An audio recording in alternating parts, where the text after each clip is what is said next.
Welcome, YouTube, to a Narrative Crusade Index review. Today, we will be looking at Necron Immortals, and like Leonidas, we will put their name to the test. Our Patreons have managed to be able to get 2 combat patrols this month. So if you are a Patreon member, you will automatically be entered into this. The winner will be able to choose any 1 combat patrol, and we will have 2 winners. And once again, we will be looking for a runner-up to receive a random bonus prize. And finally, the Chapter Master campaign is coming to a close soon. Thank you very much for your efforts. Their initial efforts will either reward or hinder the various factions that have been involved, and we will be releasing the full campaign to the community soon. You will be able to get involved at home in any way that you play their game. Immortals, warriors of the Necron tier. They are actually the elite warriors of the Necron tier. The normal warriors were actually just the peasantry before they all got transformed into mindless killing machines. They are capable of tactical thought. They have nigh on invincible bodies. They are hardened warriors of countless wars. In the war in heaven, there were trillions. Apparently, there are now only billions of them left slumbering on the Necron tomb worlds. They are capable of quite advanced tactical thought. However, they're not capable of learning. Now, the war in heaven was an advanced war. However, it does lead them towards tactics that can be somewhat flawed. Their bodies are apparently capable of weathering a huge amount of damage before they actually are destroyed.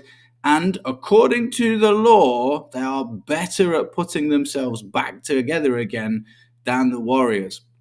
Their weapons are equally devastating. The Gauss blaster can punch through most types of armor, and the Tesla carbine can melt ceramite. So, that's the law. What are they like on the table nowadays? There is some debate about whether they are really good trade units or whether they're actually quite good DPS units, whether they can obliterate an enemy unit off the table for us. So, we're going to approach it from both sides here. Firstly, let's look at the stat line. They're quite slow, movement 5, as we expect from our billion-year-old warriors, well, 60 million years. Their toughness 5, that's quite good. That's as tough as a Death Guard. They've got 3 up save, so power armor. They've only got a 1 wound. I'd actually like to see that change, perhaps this edition. We've seen Gene Stealers get 2 wounds now. I'd argue that Necron warriors being different to the Immortals, it would be really, really nice to see the Immortals go to 2 wounds, but we'll put that down as a nice to have. And they are objective controlled too. Now that is going to be worth us thinking about and considering. Our Gauss blaster has got lethal hits and 2 attacks, range 24. So that's quite good. No rapid fire to worry about. We can kind of try and float at this range and do some damage.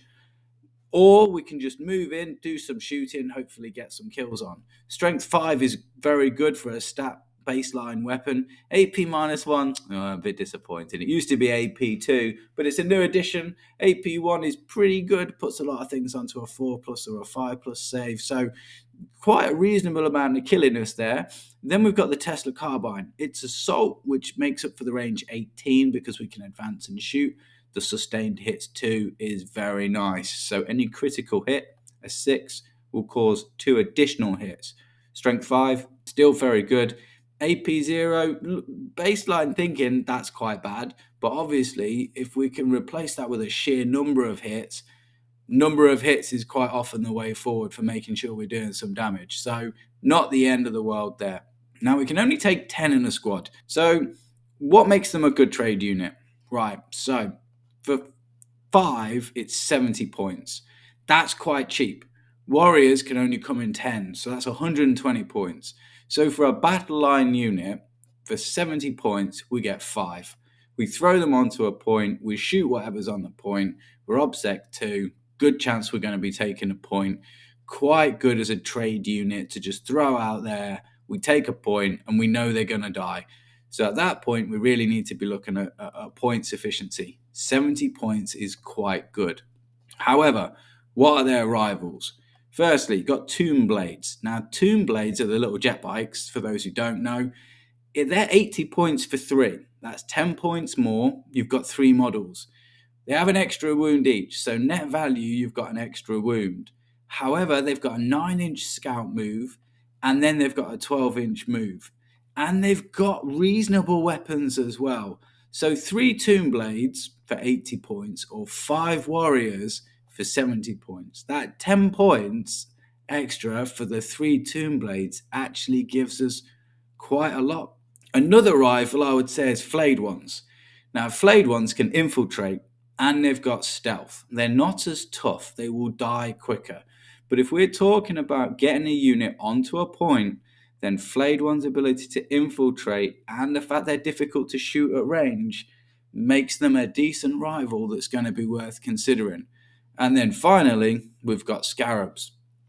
Again, if we're talking about point efficiency, 3 Scarab bases cost 40 points. That's half the price of 5 Immortals practically. We get 6 Scarab bases for 80 points. Again, Scarabs are a lot faster. They've got a 9-inch move. That's almost twice as fast as the Immortals and adds up to 24 wounds in total. So, yes, they have some value. Are they going to be our best and most valuable trading unit? We might want to take 1 or 2 small squads, but we have a lot of option in the Necron indexes. There's a lot of different variety, and the Tomb Blades, the Flayed Ones, and the Scarabs are all worth us considering. So let's think about a larger block then. So a larger block of 10 warriors is 140 points. How can we buff them up to make them as nasty as we can do? And is it worth it? Well, one thing we can do is we can add a Chronomancer in. The reason I really like the Chronomancer is the fact that we can move, we can shoot, and then we can move again. Now that means that we can pop out from behind a wall, shoot with all of our weapons, and then move back onto the other side of the wall. Now, if we're taking an 18-inch Tesla carbine and we're 18 inches from the center objective, we can be shooting at center objective for the whole game. However, the 24-inch range gun, the Gas Blaster, is perhaps arguably the better choice here. I think that's something worth experimenting in your games and then deciding what you actually prefer. And then on the odd chance that they do actually get to shoot at us, because maybe a model's sticking out or we get a flanking shot at us, then we're -1 to be hit and we are going to be reanimating anyway. The Chronomancer is also quite cheap at 50 points. Next, we have the Plasmancer. The Plasmancer is going on the Tesla carbines. Why do we say that? Because it's a 5+ crit hit. That means that we're getting 3 hits for each 5. Now, don't forget that the moment you add a character in, you're getting +1 to hit as well. So now we're hitting on 2s, we're crit hitting on 5s. The other weapon, the Gauss Blaster, has got lethal hits, so we're auto-wounding on 5s as well. So the Plasmancer has actually got quite a lot of value for us in a number of different ways. He also has a nasty gun himself, and he has the possibility of causing some mortal wounds. There's a lot of value there. He also is only 55 points. Finally, we have the Technomancer. Now, the Technomancer is not really DPS, he's more sustainability, because he gives the whole unit a 5+ feel no pain. That's quite valuable, but with only 10 models, I question the extent to which we're going to want to do that. Right, now that's the Technomancer side, the Crypto Thrall side. What else can we actually add in? Because we're allowed to add 2 characters. Anrakar the Traveller could be the man of the day here. Why? Because he adds 1 to wound rolls, and we are strength 5. That means that we are wounding toughness 4 infantry on 2s. Even toughness 5 infantry are getting wounded on 3s.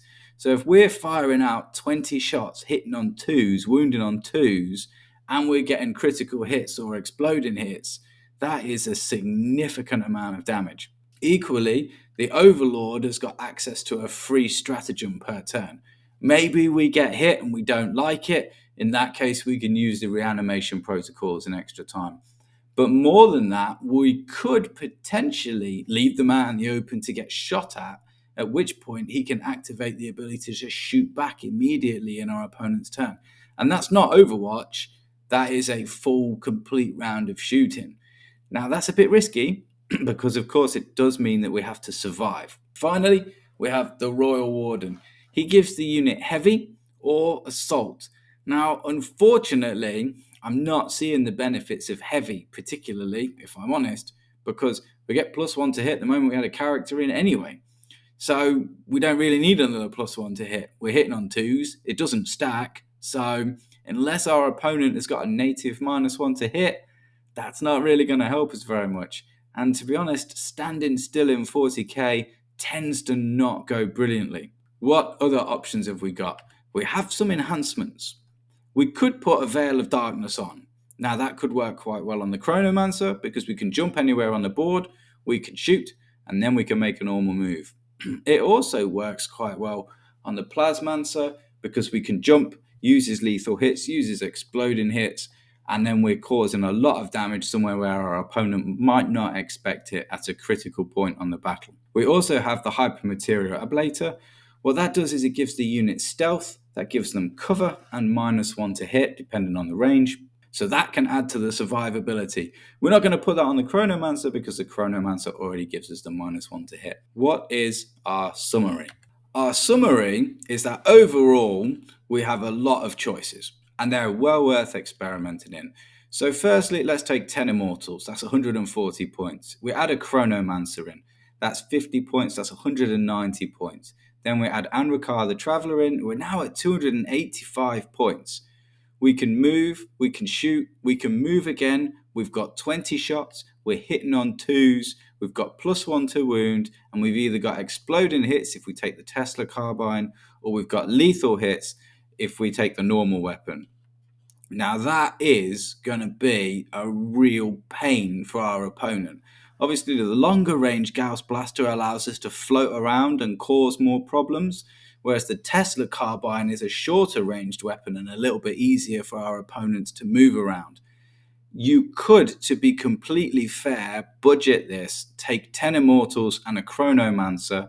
You're still hitting on 2s, you're still wounding on 3s, you've still got exploding hits, you can still move. Now that unit should be able to survive for the entire game without really taking any damage. Another option is the Immortals, 10, 140 points. We take a Technomancer, we're at 240. We take the Overlord and we take 2 Crypto Thralls, we're at 325 points now. Now this is an expensive unit. However, with the Crypto Thralls and with the Overlord and the free strat, we can put this unit in places where we're going to take a moderate amount of fire and then we can return fire in full.